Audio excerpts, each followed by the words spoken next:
الحمد لله رب العالمين والصلاة والسلام على أشرف الأنبياء والمرسلين محمد وعلى آله وصحبه أجمعين أما بعد. الحديث التاسع عن أبي هريرة عبد الرحمن بن صخر رضي الله عنه قال: سمعت رسول الله صلى الله عليه وسلم يقول: ما نهيتكم عنه فاجتنبوه وما أمرتكم به فأتوا منه ما استطعتم فإنما أهلك الذين من قبلكم كثرة مسائلهم واختلافهم على أنبيائهم. رواه البخاري ومسلم. Le neuvième hadith d'après Abu Hurayra Abd al-Rahman ibn Sakhr radiallahu anhu, il dit: j'ai entendu le messager d'Allah sallallahu alayhi wa sallam dire: ce que je vous ai interdit, écartez-vous-en, et ce que je vous ai ordonné, faites-le selon ce que vous pouvez, car ce qui a mené à la perdition ceux qui étaient là avant vous n'est autre que l'excès de questions inutiles et les contradictions avec leurs prophètes. Abu Hurayra radiallahu anhu est un compagnon qui s'est converti en l'an 7 après l'Hijr, l'année de la bataille de Khaybar. Pourtant, il est le compagnon qui a rapporté le plus de hadiths. Il en a rapporté en tout plus de 5000. Et cela malgré le fait qu'il a accompagné le prophète sallallahu alayhi wa sallam seulement 3 années.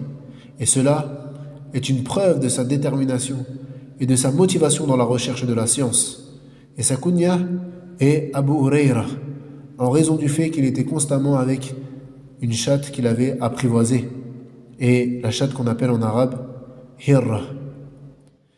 Le prophète sallallahu alayhi wa sallam dit donc dans ce hadith: ce que je vous ai interdit, écartez-vous-en, c'est-à-dire éloignez-vous-en, mets le haram d'un côté et mets-toi de l'autre côté, mets le haram sur une rive et mets-toi sur l'autre rive.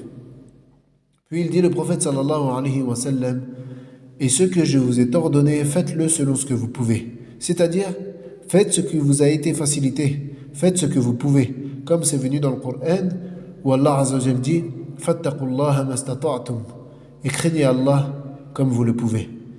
Et c'est également venu dans la Sunna, dans le hadith de Imran ibn Hussein radiallahu anhu, lorsqu'il a été atteint d'une maladie l'empêchant de prier debout. Le prophète sallallahu alayhi wa sallam lui a dit: Salli qa'ima, fa in lam tastati' fa jalisa, fa in lam tastati' fa ala jamb. Le prophète sallallahu alayhi wa sallam lui a alors dit: prie debout, et si tu ne peux pas, alors prie assis, et si tu ne peux pas, alors prie allongé sur le côté. Donc la religion est basée sur la facilité. La religion de l'islam est basée sur la facilité. Et on distingue ici une différence entre les interdictions et les obligations. Quelle est donc cette différence?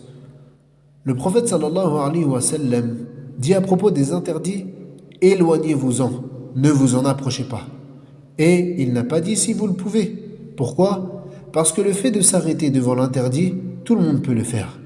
Le fait de s'arrêter devant l'interdit, tout le monde peut le faire, car justement, tu n'as rien à faire. Tu as juste à t'abstenir. Tout le monde peut s'arrêter devant l'interdit, car en réalité, tu n'as rien à faire. Tu as juste à t'abstenir, à t'arrêter et à ne pas œuvrer. Alors que l'obligation appelle un acte. Et dans ce cas, certains peuvent et d'autres ne peuvent pas. C'est pour cela que le prophète sallallahu alayhi wa sallam a dit à propos des obligations: faites ce que vous pouvez. Puis il dit sallallahu alayhi wa sallam: car ce qui a mené à la perdition ceux qui étaient là avant vous, yani ceux qui étaient là avant vous, c'est-à-dire les juifs, ainsi que les chrétiens, mais aussi les autres communautés, n'est autre que l'excès de questions inutiles et les contradictions avec leurs prophètes. Et les pires dans ce sujet-là, dans l'excès de questions inutiles, c'était les juifs.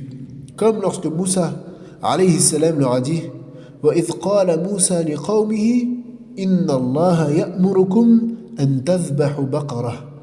Et rappelez-vous, lorsque Moussa dit à son peuple: certes, Allah vous a ordonné d'égorger une vache. Et au lieu de se soumettre, qu'est-ce qu'ont fait les juifs? Ils se sont mis à poser plein de questions. Quelle vache? Quelle est sa couleur? Qu'est-ce qu'elle fait? Où elle va? Etc. Et ce hadith est une preuve que le fait de poser beaucoup de questions est blâmable, surtout dans les questions qui n'ont aucun intérêt. Et Ibn Qudam al-Maqdisi wa al-Nawawi rahimahullah a rapporté dans Riyad al-Salihin al-Ijma', yani le consensus des savants. Il rapporte, certes nos imams se sont mis d'accord sur le fait que la parole qui ne comporte ni bien ni mal est blâmable. Certes nos imams se sont mis d'accord sur le fait que la parole qui ne comporte ni bien ni mal est blâmable.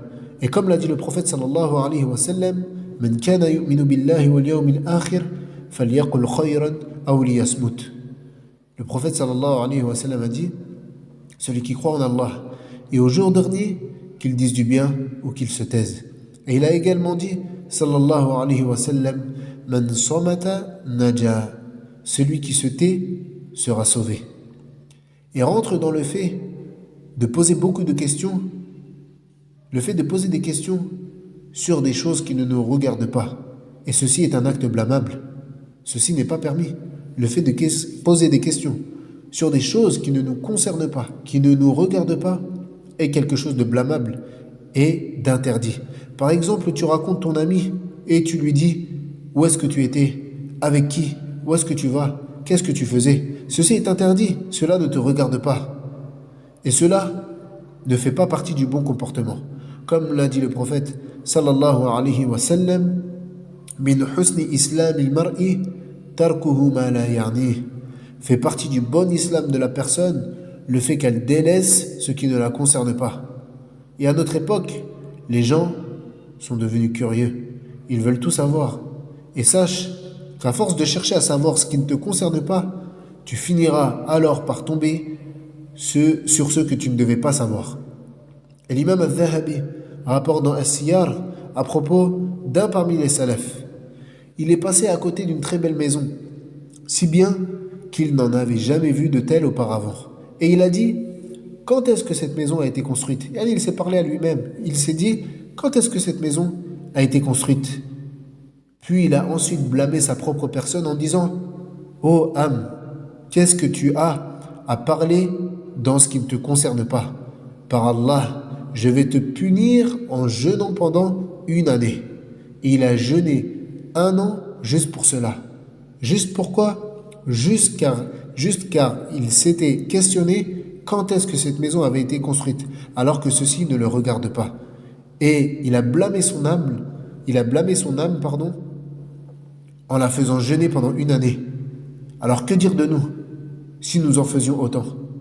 Probablement qu'on jeûnerait toute notre vie, et probablement même qu'on mourrait de faim. Parmi les enseignements bénéfiques de ce hadith, le fait que s'éloigner de l'interdit est obligatoire, comme l'a dit le prophète sallallahu alayhi wa sallam, Ma nahaytukum anhu fajtanibuh. Ce que je vous ai interdit, écartez-vous-en. Et cela, même si l'interdit est en petite quantité. Par exemple, l'usure, que tu gagnes de l'argent grâce à l'intérêt usuraire est interdit, ne serait-ce qu'1 euro. Que tu gagnes 1 euro ou 100 000 euros dans de l'intérêt usuraire, cela est interdit. Deuxièmement, le fait que s'arrêter devant l'interdit est plus simple que de faire l'obligatoire. Également parmi les enseignements bénéfiques de ce hadith, le fait que l'obligation tombe si on en est incapable. Mais attention, ne rentre pas dans cela la personne qui dit seulement « moi je ne suis pas capable, je n'ai pas la capacité de faire cette chose-là ». Plutôt on parle ici de la personne qui a une vraie incapacité, comme on l'a cité, le fait de prier assis pour celui qui n'est pas capable de prier debout, ou bien la personne qui est dans le désert et qui n'a aucun moyen de connaître la direction de la Qibla. Il essaye de faire au mieux pour trouver sa direction et il prie. Et sa prière est acceptée malgré le fait que la direction vers la Qibla est une condition de la validité de la prière. Pourquoi? Car il avait l'incapacité. Mais on ne parle pas de la personne à qui tu ordonnes la prière, par exemple, ou n'importe quelle autre obligation, puis qui dit « moi je ne peux pas, je n'y arrive pas ». Cela n'est pas accepté et ne rentre pas dans la parole du prophète sallallahu alayhi wa sallam.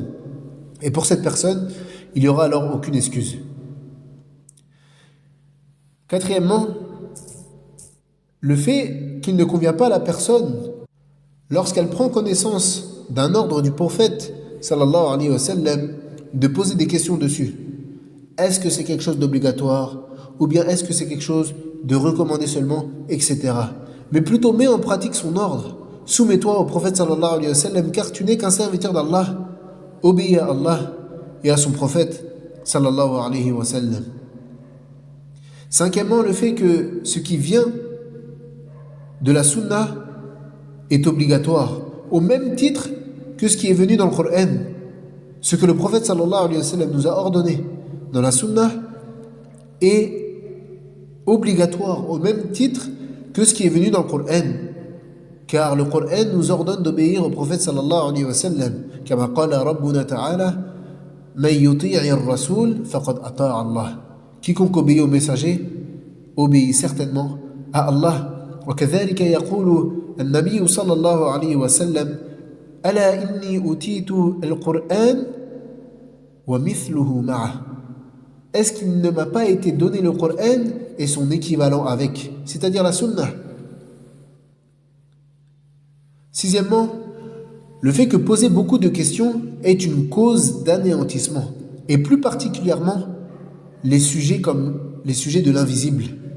Mais en ce qui concerne les questions, afin de connaître les jugements de tel acte en islam, ou bien les questions de croyance, ou bien les questions sur comment faire telle adoration, etc., il n'y a aucun mal. Au contraire, Allah subhanahu wa ta'ala dit dans son livre « Fas'alu ahla dhikri in kuntum la ta'lamun » Demandez donc aux érudits du livre si vous ne connaissez pas, ou bien si vous ne savez pas. Et enfin, septièmement, la menace faite à ceux qui se détournent et contredisent les messagers. Car le musulman, il lui est obligatoire de suivre et d'obéir à son messager.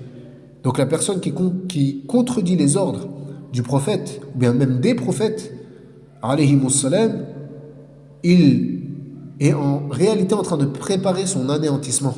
Car ce qui a causé l'anéantissement des communautés précédentes, c'est le fait de s'être détourné de la voie et des obligations de leurs messagers. Wallahu a'lam wa sallallahu ala nabiyyina Muhammadin wa ala alihi wa sahbihi ajma'in. Subhanak Allahumma wa bihamdik ashhadu an la ilaha illa ant astaghfiruka wa atubu ilayk.